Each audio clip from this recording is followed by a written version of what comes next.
Hello बच्चों, आज हम पाई के बारे में पढ़ेंगे। देखो, पाई क्या होता है। पाई वृत्त की परिधि और उसके व्यास का अनुपात होता है।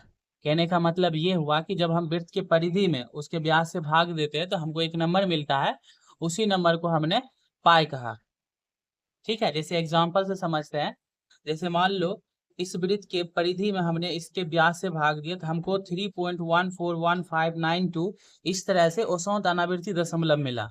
ठीक है, और ऐसा हर एक सर्कल में होता था। हम किसी भी तरह का सर्कल लेते हैं, चाहे वो बड़ा ले या छोटा ले, तो उसमें जब हम C2 में मतलब जब उसके परिधि में हम उसके व्यास से भाग देते हैं तो हमको सेम ही नंबर मिलता है। जैसे यहाँ पर देखो, हमने इस तरह का एक सर्कल लिया तो इसके परिधि में जब हमने इसके व्यास से भाग दिया तो हमको यही नंबर सेम टू सेम मिला।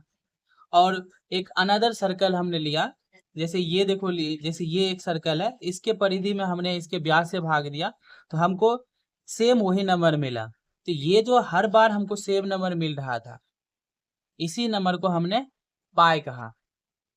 ठीक है, तो पाई क्या होता है? पाई वृत्त की परिधि और वृत्त की और उसके व्यास का अनुपात होता है। ठीक है, इतना याद रखना है। अब देखो पाई का मान।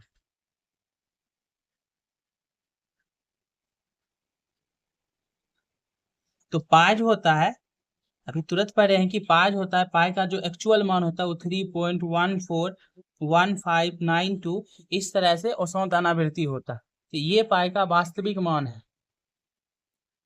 नेक्स्ट देखो, इसी को लगभग में 3.14 कहा जाता है। ठीक है, या भिन्न में जब देखते हैं तो इसी को लगभग में 22/7 कहा जाता है। इस बात को ध्यान रखना कि 22/7 जो है पाई का लगभग में मान है।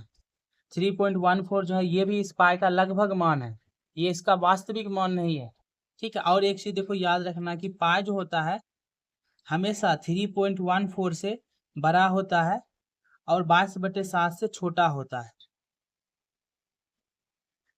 ठीक है, और पाई का देखो एक और मान होता है, पाई इक्वल टू 355/113।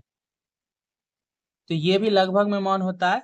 तो ये जो मान होता है ये दशमलव के बाद करीब 6 अंकों तक जो है करेक्ट मान बताता है, और ये जो है दशमलव के बाद 2 अंकों तक करेक्ट मान बताता है। ठीक है, तो ये सब पाई का मान है। पाई का जो एक्चुअल मान है ये होता है, याद रखना। पाई का लगभग में मान दशमलव में 3.14 होता है। पाई का दशमलव भिन्न में होता है 22/7 होता है, या 355/113 होता है। और पाई जो, और ये बात हमेशा याद रखना कि पाई जो होता है 22/7 से छोटा होता है और 3.14 से बड़ा होता है। ठीक है, और एक चीज याद रखना कि पाई जो होता है, पाई एक अपरिमेय संख्या है। ठीक है, और ये क्यों अपरिमेय संख्या है? तो इसको देखो, चूंकि पाई का जो मान होता है वो अभी तुरंत पढ़े कि पाई जो होता है 3.14 इस तरह से होता है, जो कि औसत अनावृत्ति दशमलव होता है।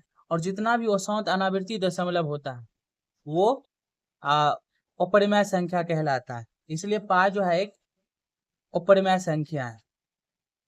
ठीक है, तो अगर इसमें किसी तरह का दिक्कत हो या इसमें अगर कोई तरह का सवाल हो तो कमेंट कर सकते हो।